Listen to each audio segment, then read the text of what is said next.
સ્પર્શ કરીને તારો રોગ હમણાં ને હમણાં મટાડી દઉં.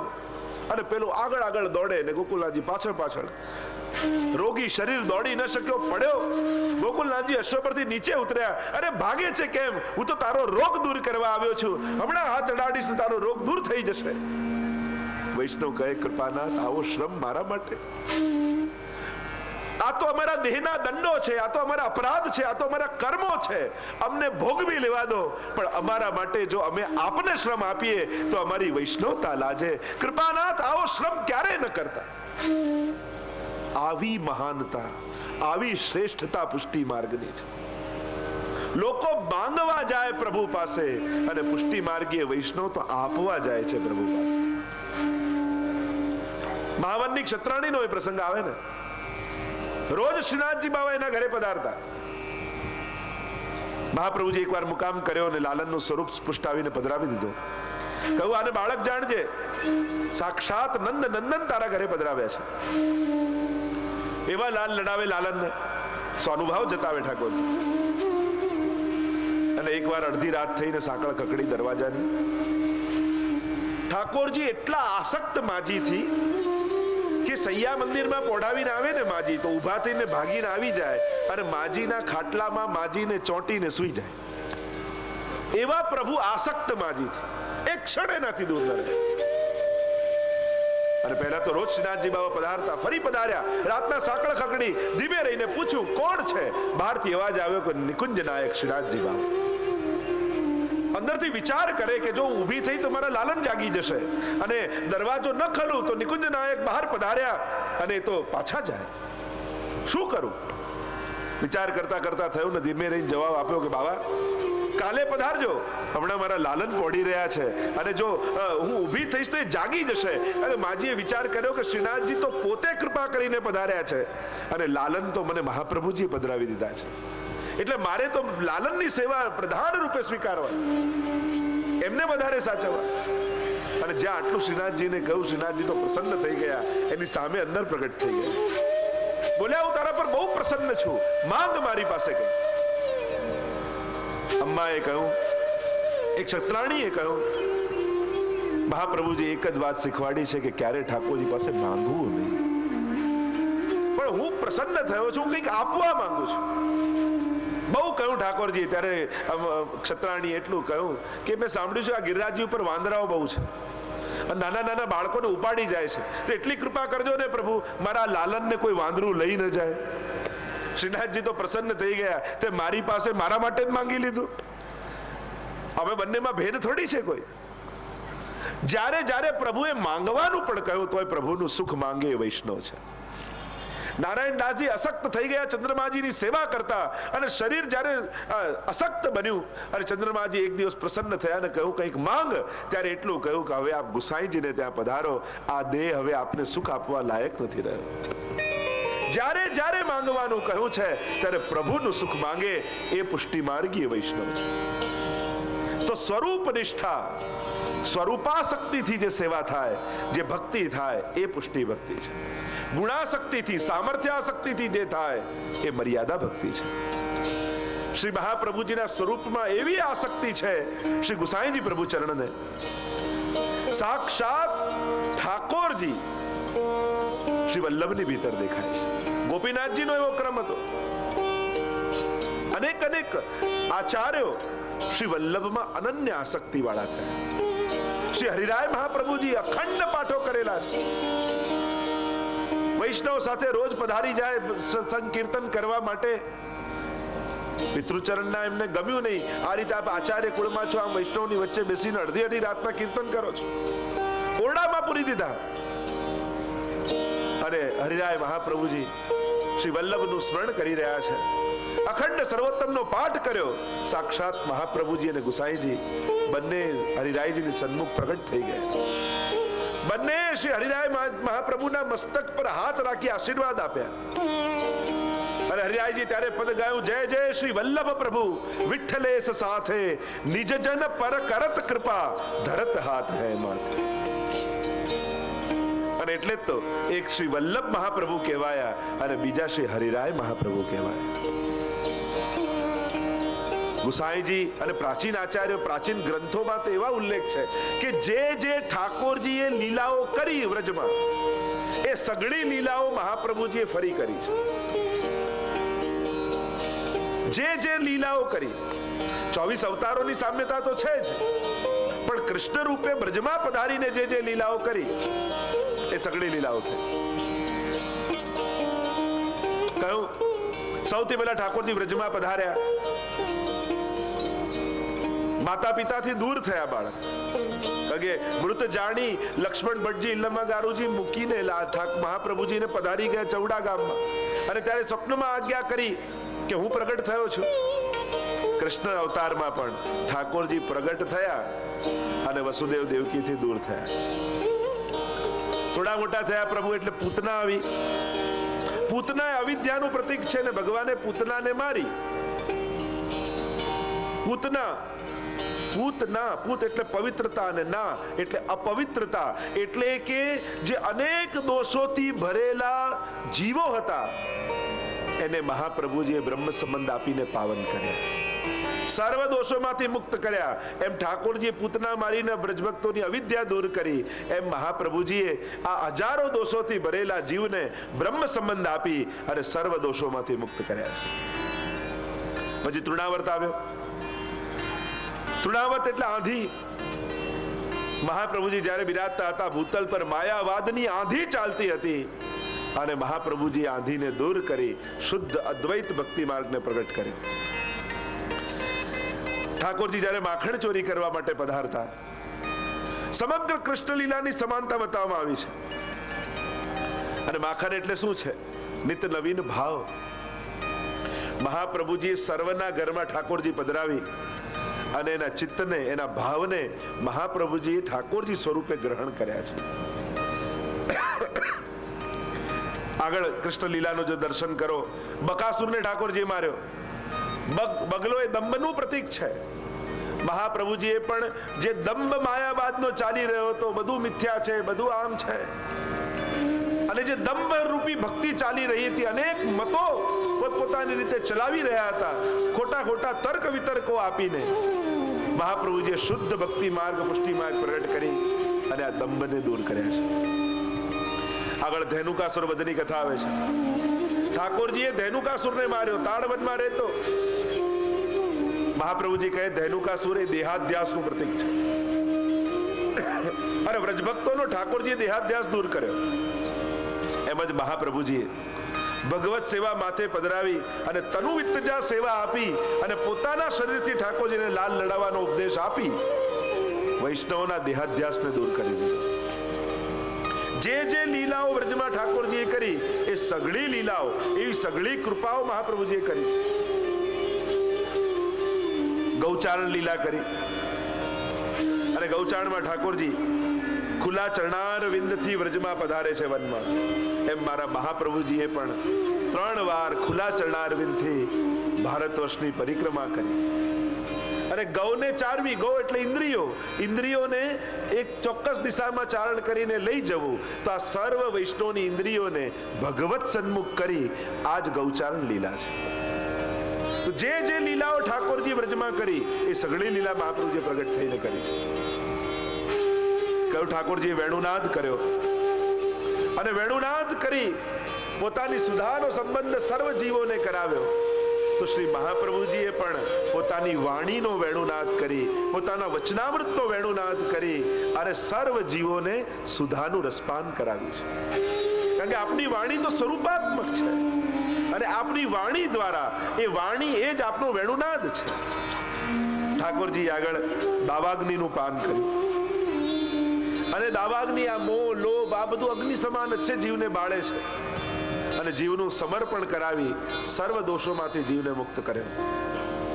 ઠાકોરજીએ ગોવર્ધન ધરણની લીલા કરી, ગિરિરાજજીને ધારણ કર્યા, ઇન્દ્ર કોપાયમાન થયા, વર્ષા કરી, છત્ર બનાવીને ગિરિરાજજીને ધારણ કર્યા. આ જીવનમાં આવતી બધી વિપત્તિઓ એ આ ઇન્દ્રના કોપ સમાન છે, પણ મહાપ્રભુજીએ પોતાના ચરણારવિંદનો આશ્રય રૂપી છત્ર આપણને આપી આપણી રક્ષા કરી છે આ કલયુગથી. બાકી આ કલયુગના કોપથી કોઈ બચી શકે એમ નથી, પણ શ્રી વલ્લભનો જેને આશ્રય કર્યો, મહાપ્રભુજીએ જેનો હાથ પકડ્યો, એને આ કલયુગના કોપમાંથી મુક્ત કર્યા છે. જે જે લીલાઓ ઠાકોરજીએ કરી એ સઘળી લીલાઓ મહાપ્રભુજીએ કરી. ઠાકોરજી રોજ ગૌચારણ કરવા સખાઓની સાથે જ પધારતા હતા. તો એમ મારા મહાપ્રભુજી પણ દમલાજી, કૃષ્ણદાસ મેઘન, માધવ ભટ્ટ કશ્મીરી, રામદાસજી આ બધા વૈષ્ણવોની સાથે મહાપ્રભુજી વિચરણ કરે છે, જેમ ઠાકોરજી સખાઓની સાથે પધારતા હતા. જે જે લીલા વ્રજમાં ઠાકોરજી કરે એ લીલા મારા મહાપ્રભુજી કરે.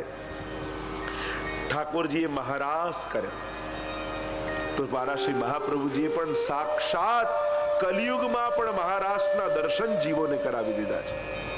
જે જન ઉપર મહાપ્રભુજીની કૃપા થઈ, કૃષ્ણદાસ અધિકારી જેમની રાસલીલામાં આસક્તિ હતી, ટોડકા ઘરામાં ઠાકોરજી પધાર્યા અને ત્યાં પધાર્યા, ભેંસા પર સવાર થઈ, થયું કે રાજા હુમલો કરે છે. અરે એ તો એક નિમિત્ત બનાવ્યું અને ટોડનો ઘનો આજે પણ છે અને ત્યાં રાસ ચોતરો છે અને ત્યાં મહારાસ થયો અને કૃષ્ણદાસ અધિકારીએ પદ ગાયું છે. આ મહારાસ ઠાકોરજીએ કરાવ્યો અને મહાપ્રભુજીએ પ્રગટ લીલાના દર્શન કરાવ્યા, એ રાસલીલાનો અનુભવ કરાવ્યો છે. એ મહારાસ રાસ પંચાધ્યાયના અર્થો, ગૂઢ અર્થોને પ્રગટ કર્યા છે અને કેવલ સુબોધનીજીનું ગાન કરતા કરતા કરતા જીવને મહારાસનો અનુભવ થઈ જાય છે. તો જે જે લીલા વ્રજમાં ઠાકોરજી કરે એ સઘળી લીલા મહાપ્રભુજી કરી. 11 વર્ષ ઠાકોરજી વ્રજમાં બિરાજ્યા છે. જો આપણે એક શાસ્ત્રનો એક છે કે આવું ક્યાં લખ્યું છે કે 11 વર્ષ ઠાકોરજી બિરાજ્યા. તમે દરેક ગ્રંથો તપાસી લો, આપણે કહીએ 11 વર્ષ 52 દિવસ ઠાકોરજી વ્રજમાં બિરાજ્યા, કયા ગ્રંથમાં લખ્યું છે? દસમા સ્કંદમાં કોઈ ઉલ્લેખ ખરો? દ્વિતીય સ્કંદમાં, તૃતીય સ્કંદમાં જ્યારે ઉદ્ધવજી અને વિદુરજીનો સંવાદ થયો અને એમાં બાલ લીલાનું વર્ણન આવ્યું અને ત્યાં કહ્યું છે એકાદશ સમાસ તત્ર ગુઢાર્ચી સબલો વસત. ત્યાં એ ઉલ્લેખ મળે છે કે 11 વર્ષ ઠાકોરજી વ્રજમાં બિરાજ્યા છે. દસમા સ્કંદમાં તમને ક્યાંય ઉલ્લેખ નહીં મળે સ્પષ્ટ રૂપે કે 11 વર્ષ બિરાજ્યા. પણ એ તૃતીય સ્કંદમાં જ્યારે તીર્થયાત્રા કરવા માટે વિદુરજી નીકળ્યા છે અને ઉદ્ધવજી સાથે એમનો મેળાપ થયો અને ત્યાં ત્યારે ચર્ચા થઈ અને ત્યાં બાલ લીલાનું વર્ણન કર્યું અને ત્યાં એમ કહેવામાં આવ્યું કે 11 વર્ષ ઠાકોરજી બિરાજ્યા. તો 11 વર્ષ ઠાકોરજી વ્રજમાં બિરાજ્યા. તો મારા મહાપ્રભુજીએ પણ 11 સ્વરૂપો વ્રજમાંથી પ્રગટ કર્યા છે. તમે 84 વૈષ્ણવની વાર્તા વાંચો તો લગભગ 11 સ્વરૂપો આ જે નિધિ સ્વરૂપો છે એ મહાપ્રભુજી વ્રજમાંથી પ્રગટ કરી વૈષ્ણવના માથે પધરાવે છે. તો જે લીલા ઠાકોરજીએ બ્રજમાં કરી એ સગળી જ લીલા શ્રી મહાપ્રભુજીએ ભૂતલ પર પધારીને કરી. એટલે તો લીલા હોતી જૂની નાતર લીલા હોતી જૂની, જો પે શ્રી વલ્લભ પ્રગટ ન હોતે વસુધા રહેતી શું. એ સગળી લીલાઓ પ્રગટ કરી છે. ગઈકાલે આપણે દર્શન કરી રહ્યા હતા વેદ પારગાય નમઃ. 9મું નામ આપણે શ્રવણ કર્યું હતું, અવગાહન કર્યું હતું. આપ વેદના પારંગત છો, વેદ માર્ગને આપ જાણનારાય છો ને આચરનારાય છો. પેલા પ્રસંગમાં આવે છે કે પેલા રાજાએ પૂતળું બનાવ્યું કાલનું, અને જે બ્રાહ્મણ જાય એની પાસે દાન આપવા માટે બનાવ્યું સોનાનું, અને એક આંગળી ઊંચી કરે એટલે બધા બ્રાહ્મણો પાછા વળી જાય. બેઠક ચરિત્રમાં પ્રસંગ આવે છે ને, પોતાના જેવું રાજાએ સોનાનું પોતાનું કાળરૂપી પૂતળું તૈયાર કર્યું દાન આપવા માટે, બધા લાલચથી જાય એની પાસે, અને એક આંગળી ઊંચી કરે એટલે બધા બ્રાહ્મણો વારા ફરતી પાછા જતા રહે. મહાપ્રભુજી પધાર્યા અને પેલા કાળરૂપી પુતળા એક આંગળી કરી, મહાપ્રભુજીએ 3 આંગળી કરી, અને પેલો નતમસ્તક થઈ ગયો. અર્થ કર્યો કે હું એક સંધ્યા કરું છું. મહાપ્રભુજી કે અમે ત્રિકાલ કરીએ છીએ. પેલો વંદન કર્યું. વેદ પારગ મહાપ્રભુજી વેદના જાણકાર છે, અને વેદના સાચા અર્થોને શ્રી વલ્લભ જાણે છે. સોમ યજ્ઞ આદિ કરી અને યજ્ઞની સંસ્કૃતિને જીવિત રાખી છે મહાપ્રભુજી. યજ્ઞ ભોગતા, યજ્ઞ કરતા, અને એક સુંદર નવો યજ્ઞ જેમાં કોઈ વર્ણની બાધક નથી એવો સેવા યજ્ઞ મહાપ્રભુજી આપણને આપ્યો છે. આપણે ત્યાં તો પ્રભુને આરોગાવવું એ જ સૌથી મોટો યજ્ઞ છે. જ્યારે 56 ભોગ કરવાની ઈચ્છાથી ગિરધરજી ગુસાઈજી પાસે પધાર્યા અને વિનંતી કરી કે મારે એક મોટો યજ્ઞ કરવો છે. અને ત્યારે ગુસાઈજીએ કહ્યું કે બાબા, આપણે ત્યાં તો ઠાકોરજીને આરોગ આવવું એ જ સૌથી મોટો યજ્ઞ છે. પ્રભુ સીધા ગ્રહણ કરે છે, પણ મહાપ્રભુજી વેદની મર્યાદા રાખે છે. સર્વ સંસ્કારો આજે પણ વલ્લભ કુલને થાય છે. આપણે લોકો એમ કહીએ કે આપણે તો ભક્તિ માર્ગના જીવ, આપણે આ વેદ માર્ગથી શું? લોકે સ્વાસ્થ્યમ તથા વેદે હરિસ્તુ ન કરીશતી. લૌકિક વૈદિક નો ત્યાગ. પણ આપણે હોશિયાર એટલા બધા છીએ કે લૌકિક નથી છોડતા પણ વૈદિક છોડી દઈએ છીએ. મહાપ્રભુજી લૌકિક વૈદિક બંનેની વાત કરી, પણ આપણે ચતુરાઈ એવી કરીએ કે સેવા, આપણે તો સેવા માર્ગના વૈષ્ણવ એટલે વૈદિક કર્મો બધા મૂકી દઈએ અને લૌકિક બધું જ ચાલુ રાખીએ. તો લૌકિક અને વૈદિક બંનેની વાત છે, પણ જ્યાં સુધી દેહાનુસંધાનની વિસ્મૃતિ નથી થતી, દેહનું દેહાભિમાન જ્યાં સુધી છે ત્યાં સુધી મહાપ્રભુજી કે આ બધા વિધિ વિધાનો પાળવા જોઈએ. સિદ્ધાંતોનું અનુકરણ થાય, ભાવનાઓનું અનુકરણ ન થાય. ભગવદી જનો જે કરે એનું અનુકરણ આપણાથી ન કરી શકાય. 84-252 તો કેવા કેવા જીવો પર કૃપા અને કેવી કેવી આજ્ઞાઓ મળી છે, પણ એ આજ્ઞાઓ એમના માટે હતી, બધા માટે નહોતી. સબરીના એઠા બોર રામ ખાય એમાં કોઈ વાંધો નથી, પણ આપણે એઠા કરીને ન ધરાય, કારણ કે આપણે સબરી નથી. એનું અનુકરણ ન થાય. ભગવત કૃપા જેના ઉપર થઈ હોય એને સિદ્ધાંત ન બનાય. સિદ્ધાંત તો શાસ્ત્રોમાં હોય, ફોલો શાસ્ત્રોને કરાય. ભગવાને કોઈના પર કૃપા કરી હોય તો એ કૃપા વ્યક્તિગત હોય છે અને સિદ્ધાંતો સમષ્ટિગત હોય છે. એટલે કોઈના પર થયેલી કૃપાને સિદ્ધાંત બનાવીને અનુકરણ નહીં કરવું. સેવા પણ કરતા હોય તો ફલાણા બેન તો આ રીતે કરે, પેલો બીજો ચાલુ કરી, તો આ રીતે ન થાય. નહીં તો પેલી વાર્તા જેવું થાય, પેલી દાંતણ મૂકતા ને, પછી જોડીએ દાંતણ મૂકતા. પધાર્યા ગામમાં પૂછ્યું કે દાંતણ કેમ મૂકો છો? કે પેલા મૂકે છે એટલે મેં મૂક્યું. પેલા તું કેમ મૂકે છે?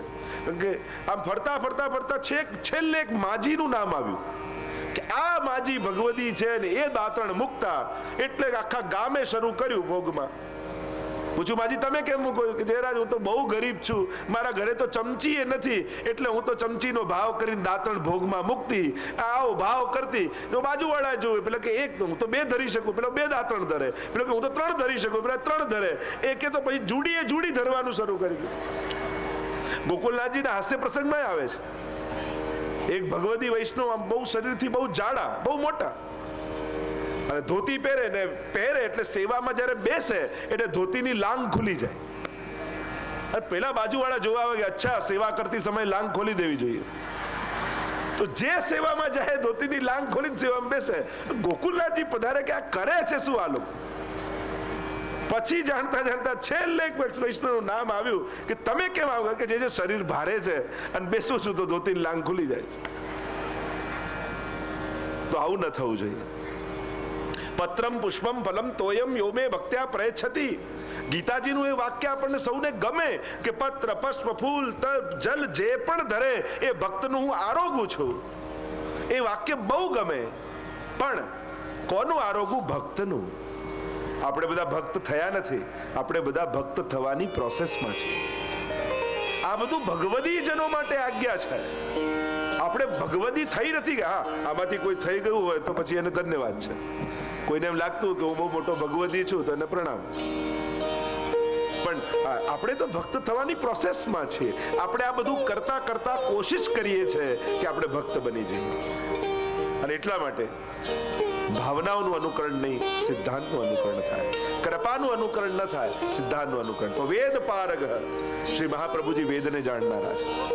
કારણ કે આપનું તો આખું કુળ જ એ તૈત્રી શાખા ભારદ્વાજ ગોત્ર તૈલંગ કુલ ઉદ્દીત દ્વિજરાજ મૂળ પુરુષ નારાયણ યજ્ઞ શ્રુતિ અવતાર ભય સર્વજ્ઞ શ્રુતિ અવતાર સાક્ષાત વેદનો અવતાર હતા યજ્ઞ નારાયણ ભટ્ટ. અને આપના વંશમાં પણ ગણપતિ થયા, ગંગાધર થયા, કેવા કેવા વિદ્વાનો થયા. સાક્ષાત એમ કહેવાતું કે એ જેની આગળ આજ્ઞા કરે એમના પૂર્વજો એવા પ્રતાપી થયા, એમના ચરિત્રો એવા આવે છે. કેટલા વિદ્વાન થયા કે એકવાર બ્રાહ્મણોએ પરીક્ષા કરી, એક પાડાને લઈને આવ્યા. એમને એટલા વિદ્વાન, એમને કહ્યું જેની આગળ વેદ મંત્ર બોલવું એ વેદ મંત્ર બોલવા લાગે. એક પાડાને પકડીને લાવ્યા ને કહ્યું કે આને વેદ ભણાવીને બતાવો. અને આપે જયારે વેદ મંત્રો બોલ્યા એના મુખમાંથી વેદ મંત્રો નીકળવા લાગ્યા.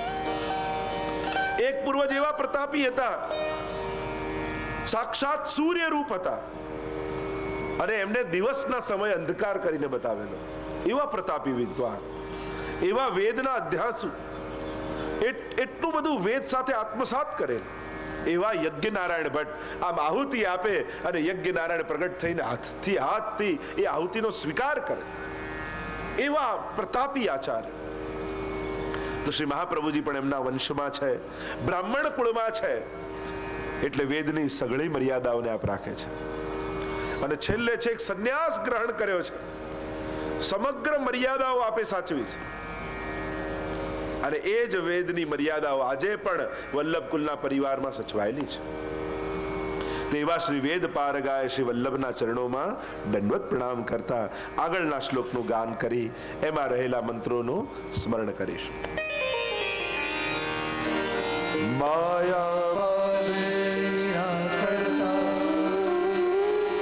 સર્વવાદી નિરાસકૃત ભક્તિ માર્ગાબ્જમાર્કંડ સ્ત્રી શુદ્રાદ્યુતિક્ષવ. પુનઃ ઉચ્ચારણ કરે. માયાવાદ નિરાકર્તા સર્વવાદી નિરાસકૃત ભક્તિ માર્ગાબ્જમાર્કંડ स्त्री शुद्राद्युतिक्षव. यह श्लोक में गोसाई जी प्रभु चरण महाप्रभु जी का नाम कह रहे हैं. 10वां नाम मायावाद निराकर्त्रे नमः. मायावाद निराकर्त्रे नमः. मायावाद निराकर्त्रे नमः. मायावाद निराकर्त्रे नमः. मायावाद निराकर्त्रे नमः. मायावाद निराकर्त्रे नमः. आप मायावादનો નિરાશ કરનારા છો, નિરસ્ત કરનારા છો. મહાપ્રભુજીના સમયમાં માયાવાદનો ખૂબ જ પ્રભાવ. ચારે બાજુ માયાવાદી વિચારધારા ફેલાયેલી હતી. કારણ બૌદ્ધ મતનું ખંડન કરવા શંકરાચાર્યજી પ્રગટ થયા, માયાવાદનો વિસ્તાર કર્યો. પણ હવે શુદ્ધ ભક્તિ માર્ગનું સ્થાપન કરવા માટે શ્રી મહાપ્રભુજી પધાર્યા છે, જેમાં ભગવાનને પણ માયાથી લિપ્ત કહેવામાં આવ્યા. આ બધું મિથ્યા છે એવી વાત કે બ્રહ્મ સત્યમ જગન મિથ્યા. જે પણ દેખાય છે બધું આભાસ છે, બધું જ મિથ્યા છે. અને જો બધું જ મિથ્યા માનો તો માળા ફેરવો એ મિથ્યા, સ્વરૂપ સેવા કરો એ મિથ્યા, બધું જ મિથ્યા. મહાપ્રભુજીએ બ્રહ્મવાદની સ્થાપના કરી, એમાં પણ શુદ્ધાદ્વૈત બ્રહ્મવાદની સ્થાપના કરી. બ્રહ્મ કેવો છે? શુદ્ધ અદ્વૈત બ્રહ્મવાદ. અનેક પ્રકારના વાદો છે, અનેક આચાર્યો દ્વારા પ્રગટ કરવામાં આવ્યા. મહાપ્રભુજીએ માયાવાદનો નિરસ્ત કર્યો. કારણ કે કહ્યું કે માયા તો ભગવાનની દાસી છે. ભક્તિ સુંદરી ને માયા દાસી બે મૂરત પ્રગટાવી, તેમાં પહેલી નખશિક સુભગા શ્રી હરિને મન ભાવી. વલ્લભાખ્યાનમાં પણ ગોપાલદાસજીએ કહ્યું કે ભક્તિ સુંદરી ને માયા દાસી બે મૂરત પ્રગટાવી પ્રભુએ. માયાને દાસી કહી છે અને ભક્તિને સુંદરી કહી છે. અને એટલા માટે માયા તો પ્રભુની આજ્ઞાંકિત છે. પ્રભુ જેમ આજ્ઞા કરે એમ કરે. પ્રભુ બંધાયેલા નથી માયાથી. અને એટલા માટે મહાપ્રભુજી જગતને પણ સત્ય કહ્યું અને જગતને સત્ય સ્થાપિત કરી માયાવાદનો નિરસ્ત કર્યો, નિરાશ કર્યો. માયાવાદમાં પૂછવામાં આવ્યું, તમે જગતને સત્ય કહો છો તો સત્ય તો એને કહેવાય જે ત્રિકાલા બાધિત હોય. પહેલાય જે હતું, આજે જે છે અને કાલે જે રહેવાનું છે એને સત્ય કહેવાય. તો પહેલા તો જગત નહોતું, આજે દેખાઈ રહ્યું છે અને પ્રલય થશે તો ત્યારે જગત નહીં હોય. તમે જગતને સત્ય કેમ માની શકો? મહાપ્રભુજી જગત અને સંસારને ભેદ કરીને બતાવ્યો. અહમતા મમતા રૂપી જે સંસાર માણસે પ્રકટ કર્યો છે ને, એ અહમતા મમતાથી બનેલો છે, એટલે મિથ્યા છે. પણ આ જે જગત દેખાય છે એ ભગવાન દ્વારા સર્જિત છે. અને જો બ્રહ્મ સત્ય હોય તો સત્યમાંથી અસત્ય ક્યારે પ્રગટ ન થઈ શકે. કાર્ય કારણ અભેદાત બ્રહ્મ સૂત્ર છે. કાર્ય જગત છે, કારણ બ્રહ્મ છે. અને કારણ રૂપ બ્રહ્મ જો સત્ય માનો છો તો સત્ય રૂપ બ્રહ્મમાંથી અસત્ય રૂપ જગત પ્રગટ કઈ રીતે થઈ શકે? સોનામાંથી તમે કોઈ પણ દાગીનો બનાવો, કુંડળ બનાવો, બંગડી બનાવો, ગમે તે દાગીનો બનાવો, રૂપ આકાર બદલાશે પણ સોનું તો એવું ને એવું રહેશે. એમ જ જુદા જુદા આકારે ભલે બ્રહ્મને ઘડો પણ બ્રહ્મથી બન્યું છે. અને બ્રહ્મ જો સત્ય છે તો એનાથી નિર્મિત થયેલું દરેક પદાર્થ સત્ય હોય. आत्मकृतेत परिणामात ब्रह्म ने स्वयं में से निर्माण किया है. ओम पूर्णमदः पूर्णमिदं पूर्णात् पूर्णमुदच्यते पूर्णस्य पूर्णमादाय पूर्णमेवावशिष्यते. ईशोपनिषदનું મંગલાચરણ છે. પૂર્ણ બ્રહ્મમાંથી પૂર્ણ જગત પ્રગટ થાય છે. પણ બ્રહ્મ તો પૂર્ણ જ રહે છે, એમાં કઈ કમી નથી આવતી. અને પૂર્ણ જગત જ્યારે પૂર્ણ બ્રહ્મમાં ભળી જાય ત્યારે પણ બ્રહ્મ પૂર્ણ જ રહે છે, એમાં કઈ વધી જતું નથી. મહાપ્રભુજીએ સર્જન અને વિસર્જનની વાત ન કરી. મહાપ્રભુજી વાત કરી આવિર્ભાવ અને તિરોભાવની. કહ્યું કે જગત બનતું નથી અને નાશ થતું નથી. તો દેખાય છે ને, પહેલા જગત નહોતું, બ્રહ્માજીએ સર્જન કર્યું અને પ્રલય થશે ત્યારે આ જગત નહીં રહે. તમે કેમ એને સત્ય કહી શકો? મહાપ્રભુજી કે જગત હતું પણ ભગવાનની ભીતર હતું.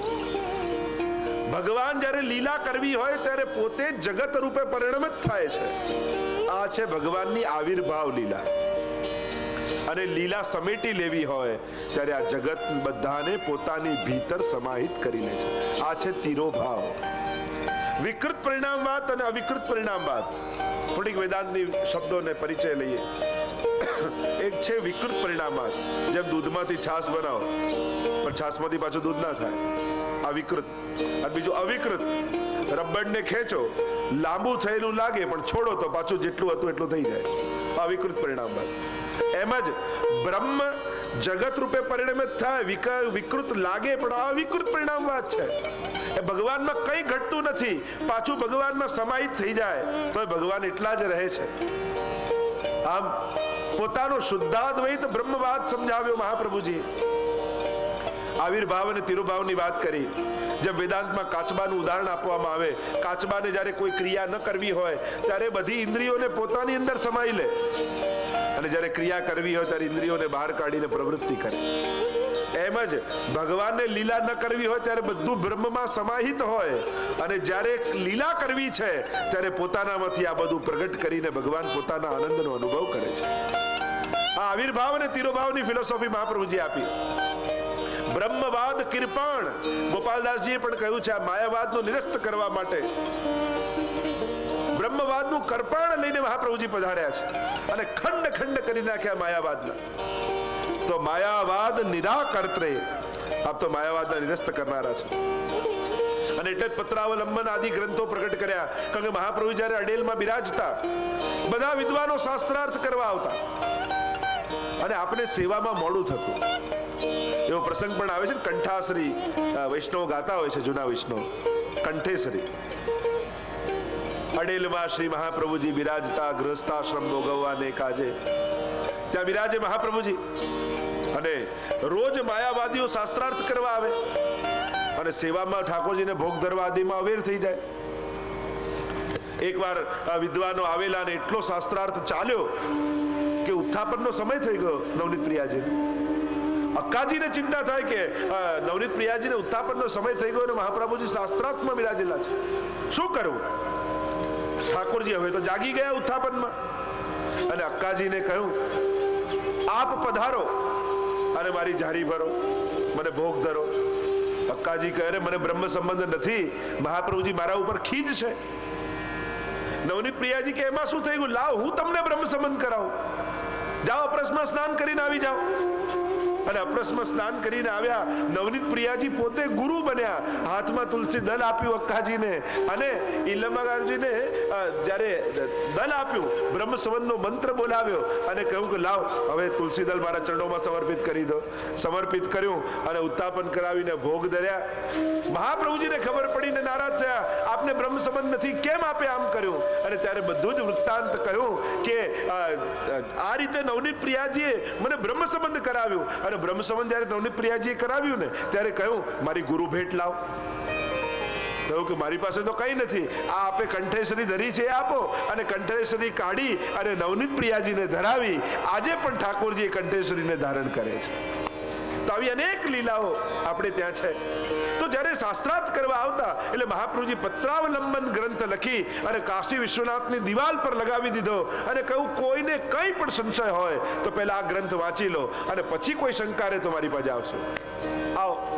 અને જ્યારે પંડિતો એ પત્રાવલંબન ગ્રંથને વાંચતા, નિરુત્તર બની જતા, અને હવે કોઈ સેવામાં વિક્ષેપ કરનારું આવતું.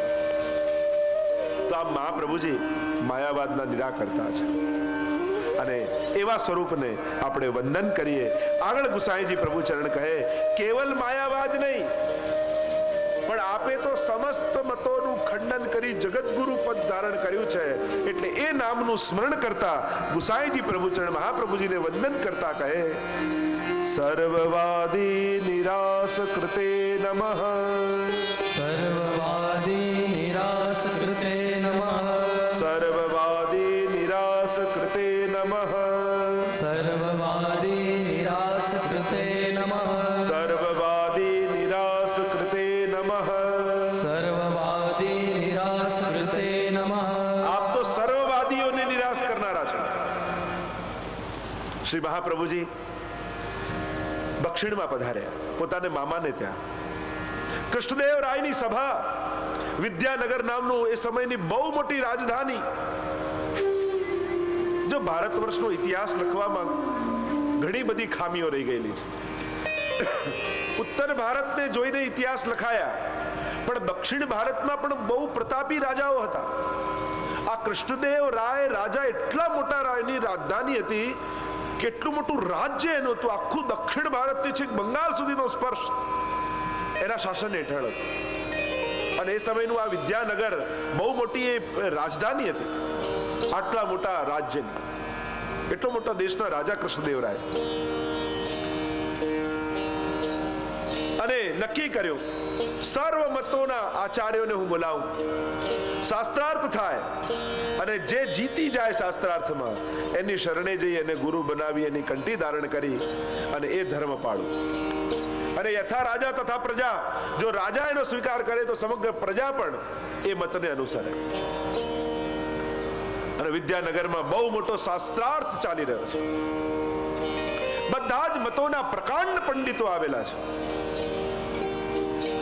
શ્રી મહાપ્રભુજીના મામા કૃષ્ણદેવ રાયના કોષાધ્યક્ષ હતા અને મહાપ્રભુજી પોતાના મામાને ત્યાં પધાર્યા છે. મામાને ત્યાં પધાર્યા છે. ઠાકોરજીમાં શ્રદ્ધા નથી, વૈષ્ણવ નથી, એટલે મહાપ્રભુજીએ કહ્યું કે હું તમારા હાથનું ભોજન નહીં લઈ શકું અને મુકામ પણ હું ગામની બહાર કરીશ. મામા નારાજ થઈ ગયા કે આ નાનું બાળક, હું એનો મામા છું અને મને ધર્મ શીખવાડે છે, આને કેમે કરીને આ શાસ્ત્રાર્થમાં પ્રવેશ નહીં કરવા દો. એટલે દ્વારપાળને કઈ રાખ્યું છે, જો આ વલ્લભાચાર્યજી જો અહીંયા પધારે તો એમને પ્રવેશવા ન દેતા. મહાપ્રભુજી તો ગામની બહાર બિરાજ્યા છે અને અહીંયા તો શાસ્ત્રાર્થો ચાલી રહ્યા છે. કૃષ્ણદેવ રાય સોનાના સિંહાસન પર બિરાજેલા છે. નીચે પંડિતો માટે સુંદર સ્થાનો બનાવવામાં આવ્યા છે. એક પછી એક પંડિતો સામ સામે આવે, વેદોના પોતાના પ્રમાણો આપવામાં આવે, ઉપનિષદના પ્રમાણો આપવામાં આવે, પોતપોતાના મતો અને યુક્તિ બલતે પોતાની યુક્તિ અને તર્ક વિતર્કો કરી કેમ કરીને જીતી લઉં. કારણ કે બધાનું લક્ષ્ય શું છે, રાજાએ નક્કી કરેલું છે કે જે શાસ્ત્રાર્થમાં જીતશે એને 100 મણ સોનાથી અભિષેક કરાવીશ. એટલે આ વિદ્વાનોનું ધ્યાન એ 100 મણ સોના ઉપર છે કે જે જીતે એને 100 મણ સોનું મળે. એટલે યુક્તિ બલ કરી કેમ કરીને પરાસ્ત બધાને કરી અને શાસ્ત્રાર્થ જીતી લેવો એવા પ્રયાસ ચાલી રહ્યા છે. અનેક દિવસ થઈ ગયા, કોઈ નિરાકરણ આવતું નથી. રાજાને ચિંતા થવા લાગી કે આમાં નિરાકરણ આવશે કઈ રીતે. મહાપ્રભુજીને સમાચાર મળ્યા, શાસ્ત્રાર્થ ચાલી રહ્યો છે. गज गति चाल चले श्री वल्लभ, इनकी कृपा भय सब सुलभ. रवि के उदय किरण जो बाढ़ी, तैसे ही सभा पात उठी ठाड़ी. मूल पुरुष में द्वारकेश जी लखे, गज गति चाल चले श्री वल्लभ, इनकी कृपा भय सब सुलभ. रवि के उदय किरण जो बाढ़ी, तैसी सभा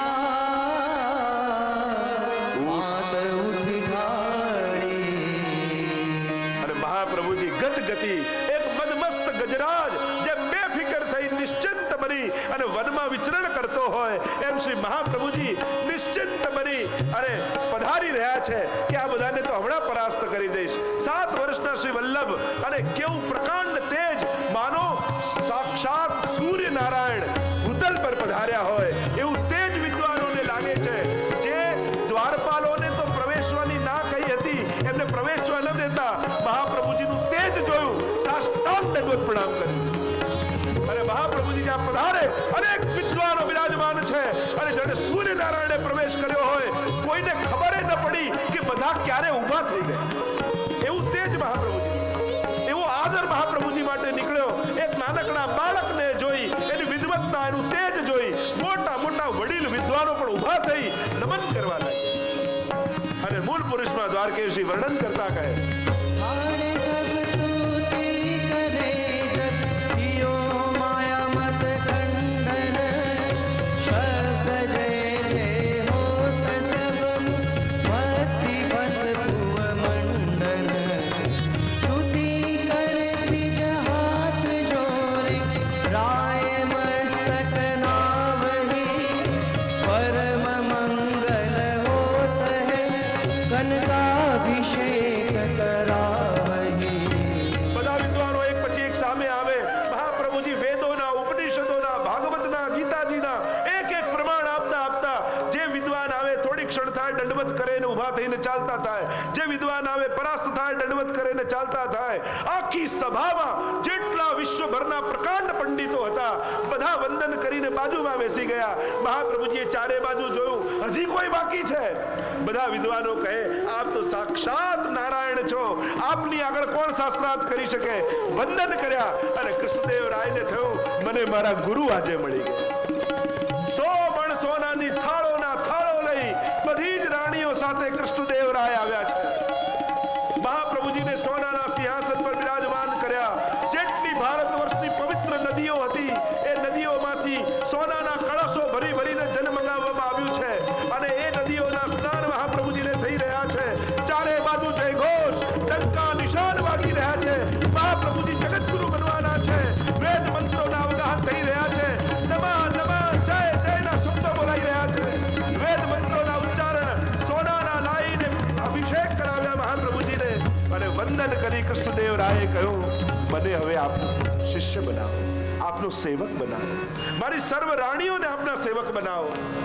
મહાપ્રભુજીએ શરણે લીધા અને જ્યાં મહાપ્રભુજી પધારવા લાગ્યા, કૃષ્ણદેવ રાય કહે, આ 100 મણ સોનું આપને ધર્યું છે. મહાપ્રભુજી કહે, આપે મારો અભિષેક કરાવ્યો છે. અભિષેક એટલે સ્નાન કરવું અને સ્નાન કરેલું જલ પાછું ઉપયોગમાં ન લેવાય.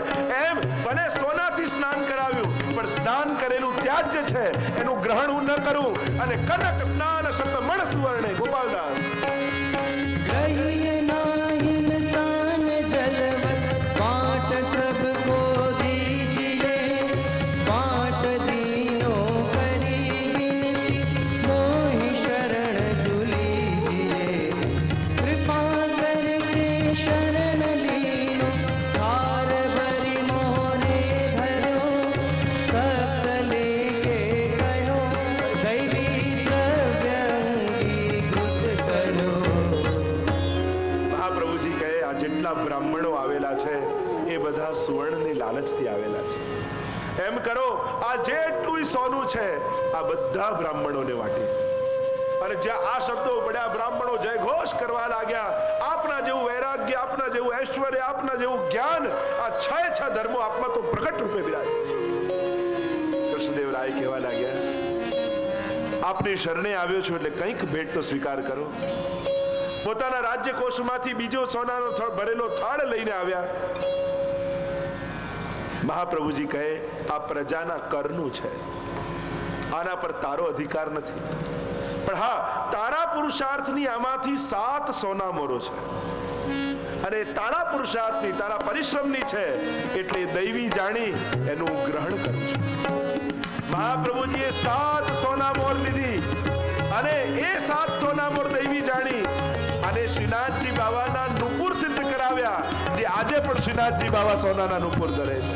અને અમારા ગોપાલદાસ વલ્લભ આખ્યાનમાં શું કહે? કનક સ્થાન શતમણ સુવર્ણે કરાવ્યું મહિપાળ, દેવું પીવે ચાલિયા રાય દ્રષ્ટિ ન પાછી વાળ.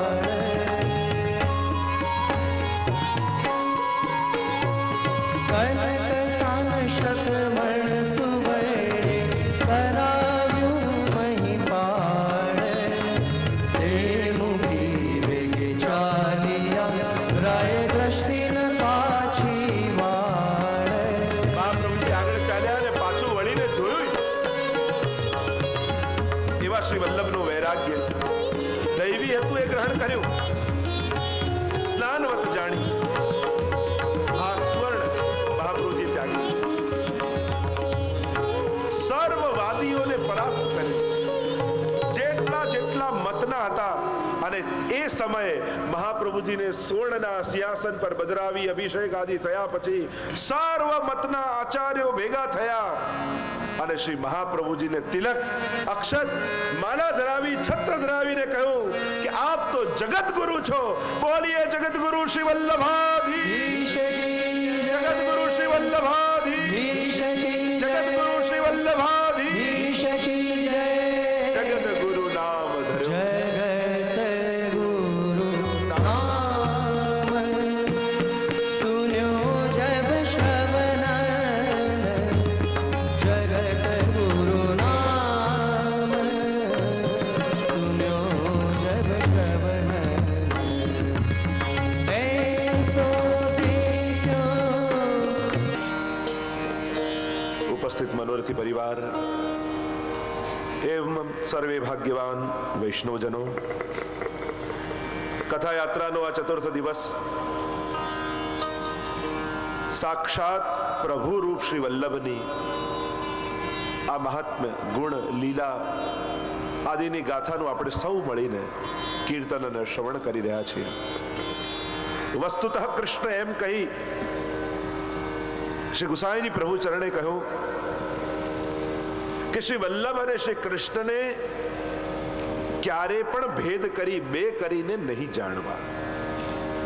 હરિરાયજીએ તો સ્પષ્ટ કહ્યું કે ઠાકોરજી અને વલ્લભને જે ભેદ કરીને જાણે છે ને આસુરી જાણવો. અનેક અનેક સ્વરૂપે શ્રી મહાપ્રભુજીનો પરિચય જગતને છે. આધિભૌતિક, આધ્યાત્મિક અને આધિદૈવિક ત્રણેય સ્વરૂપોની વાત કરવામાં આવી. શ્રી મહાપ્રભુજી ગુરુ સ્વરૂપે, આચાર્ય સ્વરૂપે ભૂતલ પર પધાર્યા અને સાધારણ લોકો એમને કોઈ મહાપુરુષ કે આચાર્ય માને. આ તો ભૌતિક સ્વરૂપ છે. શ્રી વલ્લભના મૂળ સ્વરૂપનું એમને જ્ઞાન નથી. કારણ કે જ્યાં સુધી મહાત્મ જ્ઞાન ન હોય, આપણે ત્યાં તો સ્વરૂપ જ્ઞાન, સેવ્ય જ્ઞાન, સ્વજ્ઞાન, આ ત્રણ પ્રકારના જ્ઞાન કહે. ત્રણ પ્રકારની ભાવનાઓ કહી: લીલા ભાવના, ભાવ ભાવના અને સ્વરૂપ ભાવના. સ્વરૂપ ભાવના, સ્વરૂપ જ્ઞાન, સ્વરૂપ નિષ્ઠા, આ ત્રણેય શબ્દો બહુ મહત્વના છે. કારણ કે જ્યાં સુધી સ્વરૂપ જ્ઞાન નહીં હોય ત્યાં સુધી સ્વરૂપ નિષ્ઠા નહીં આવે, અને જ્યાં સુધી સ્વરૂપ નિષ્ઠા નહીં થાય ત્યાં સુધી પુષ્ટિ ભક્તિ ફલિત નહીં થાય. પુષ્ટિ ભક્તિમાં સ્વરૂપાસક્તિ બહુ મહત્વનું અંગ છે. નારદજીએ ભક્તિ સૂત્રમાં 11 પ્રકારની આસક્તિની વાત કરી છે. 11 પ્રકારની આસક્તિ, અને એમાં કહ્યું સ્વરૂપાસક્તિ. મર્યાદા ભક્તિ એ ગુણાસક્તિ છે. ગુણ અને સામર્થ્ય જોઈને જે ભક્તિ થાય એનું નામ મર્યાદા ભક્તિ. પ્રભુ કૃપાળુ દેખાય તો એમનામાં પ્રેમ થાય, ભાવ થાય, પણ જે દિવસે પ્રભુ કઠોર લાગશે એ દિવસે ભગવાન એમના ઘરે ને આપણે આપણા ઘરે. આ મર્યાદા ભક્તિ.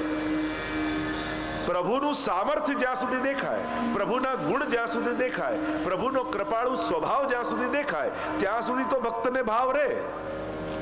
જ્યાં સુધી ભગવાન આપણું કામ કરે છે ત્યાં સુધી સારા, પણ જે દિવસે આપણું ઈચ્છેલું ન થયું એ દિવસે ભગવાન જોડે પણ નાતો તોડી લઈએ. તો આ ગુણાશક્તિ છે, મર્યાદા ભક્તિ છે.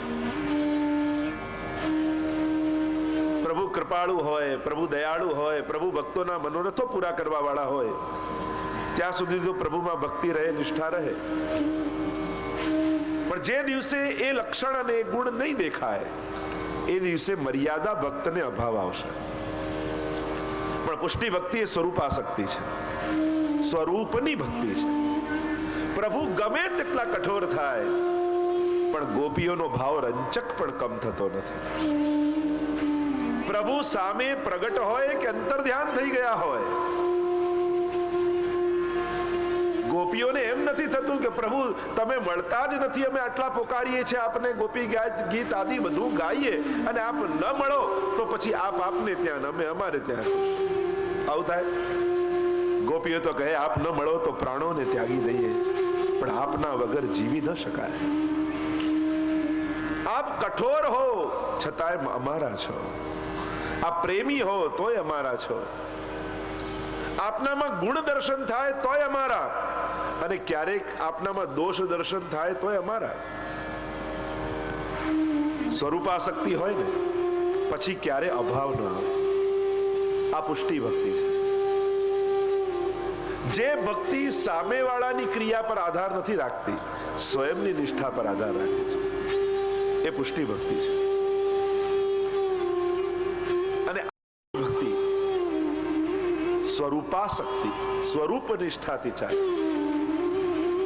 વાર્તા પ્રસંગોમાં અનેક પ્રસંગ એવા મળશે. વલ્લભમાં એવી સ્વરૂપ નિષ્ઠા, ગુસાઈજીમાં એવી સ્વરૂપ નિષ્ઠા. ચિત્ત સ્વામીને જ્યારે ગુસાઈજી મોકલવા લાગ્યા કાશી કે આમને દ્રવ્યનો સંકોચ છે, લાવ પત્ર લખી દઉં ને બનારસ જાય તો એમને ધન મળે. પત્ર લખીને આપ્યો, વાંચ્યો ચિત્ત સ્વામી, ચોધાર આંસુ આંખમાંથી સરવા લાગ્યા. પદ ગાયું, આમ તો શ્રી વિઠ્ઠલનાથ ઉપાસી, સદા સેવું શ્રી વલ્લભ નંદન, કહા કરું જાય કાશી. પુષ્ટિ માર્ગમાં તો પ્રભુએ ભક્તોનું સુખ વિચાર્યું ને. તોય ભક્તો કહે, પ્રભુ અમારા સુખની વાત કરીને આપ અમારી પરીક્ષા કેમ કરો છો?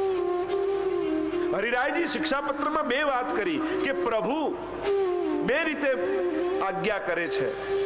પ્રભુ યા વલ્લભની જે આજ્ઞામાં જીવનું સુખ હોય એ આજ્ઞાને પરીક્ષાર્થ જાણવી, અને પ્રભુ અને વલ્લભની જે આજ્ઞામાં પ્રભુ અને વલ્લભનું સુખ હોય એને કૃપાર્થ જાણવી. આજે ઠાકોરજી મારા પર બહુ કૃપા કરી કે ઠાકોરજીએ પોતાના સુખ માટે મને નિમિત્ત બનાવ્યો. આ કૃપાર્થ આજ્ઞા કે ઠાકોરજીએ ખૂબ કૃપા કરી મારા પર. અને જે આજ્ઞામાં જીવના સુખનો વિચાર હોય કે ના તને શ્રમ પડશે, તને તકલીફ પડશે, તું આમ ન કરીશ, અને જેમાં જીવના સુખનો વિચારની વાત ઠાકોરજી કરે, હરિરાયજી કહે છે કે એ આજ્ઞાને પરીક્ષાર્થ જાણવી, અને કદાચ એ આજ્ઞા જીવ ન માને તો એમાં પણ જીવનો ધર્મ જ છે, દોષ નથી. કારણ કે પ્રભુ પરીક્ષા કરી રહ્યા છે. પદ્મનાભદાસજીની વાર્તામાં જુઓ ને તમે, ઘરમાં કાંઈ નહીં, અડેલમાં રહે છે ગુસાઈજીની મહાપ્રભુજીની સેવા માટે, અને ઘરમાં 2 ટંક અનાજ પણ ન રહ્યું. અને ત્યારે મહાપ્રભુજીના વહુજીને ખબર પડી કે આવી પરિસ્થિતિમાં પદ્મનાભદાસજી રહી રહ્યા છે. ઠાકોરજી બિરાજે, છોલે ભોગ ધરે, ત્યારે થયું લાવ થોડું સીધું સામગ્રી એમને ત્યાં મોકલાવી, અને કાચી સીધું સામગ્રી એમને ત્યાં મોકલાવી. પદ્મનાભદાસજી બહારથી આવ્યા ઘરે, ભત્રીજી સાથે રહે, જોયું સીધું સામગ્રી પડ્યા છે. પૂછ્યું બેટા આ ક્યાંથી આવી? શ્રી વલ્લભે કૃપા કરીને એમને ત્યાંથી મોકલાવી છે. અને જ્યાં આ શબ્દો કર્ણમાં પડ્યા, આંખોમાંથી દડ દડ દડ દડ અશ્રુપાત થવા લાગ્યા. અને પદ્મનાભદાસજી એટલું બોલ્યા કે બેટા હવે ગામ છોડવાનો વારો આવી ગયો છે. કારણ કે આપણા સુખ માટે જો હવે વલ્લભને શ્રમ કરવો પડે એના કરતા તો ગામ છોડીને જતા રહેવું છે. આ પુષ્ટિ ભક્તિ છે. જ્યાં પ્રભુ જીવના સુખનો વિચાર કરે છે તોય ભક્ત બે હાથ જોડીને ના કહે છે, પ્રભુ અમારા દેહના દંડો છે, અમારા કર્મો છે, અમને ભોગવી લેવા દો, પણ અમારા માટે આપ શ્રમ કરો તો અમારી તો ભક્તિ લાજે. આ પુષ્ટિ ભક્તિ છે.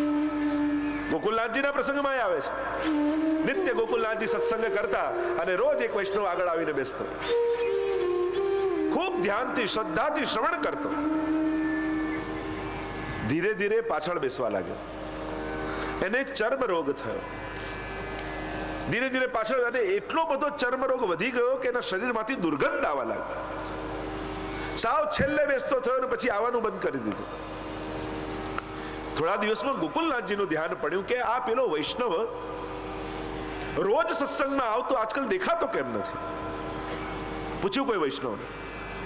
વૈષ્ણવે કહ્યું કે જયરાજ એને ચર્મ રોગ થયો છે, દુર્ગંધ શરીરમાંથી આવે, એટલો બધો રોગ વધી ગયો, અને આપણે શ્રમ ન પડે એટલા માટે આવતો નથી. અરે ગોકુલનાથજી કહે મને એક વાર કહ્યું હોત, હું કેવલ સ્પર્શ કરત તેનો રોગ દૂર થઈ જાત. લાવ હમણાં ને હમણાં હું એના ઘરે જાઉં. પોતાના અશ્વ પર સવાર થઈને ગોકુલનાથજી વૈષ્ણવના ઘરે પધાર્યા, અને વૈષ્ણવ સમાચાર મળ્યા કે મારો રોગ દૂર કરવા માટે ગોકુલનાથજી પધારી રહ્યા છે. ઘરના પાછળના દરવાજો ખોલીને ભાગ્યો, પાછળ પાછળ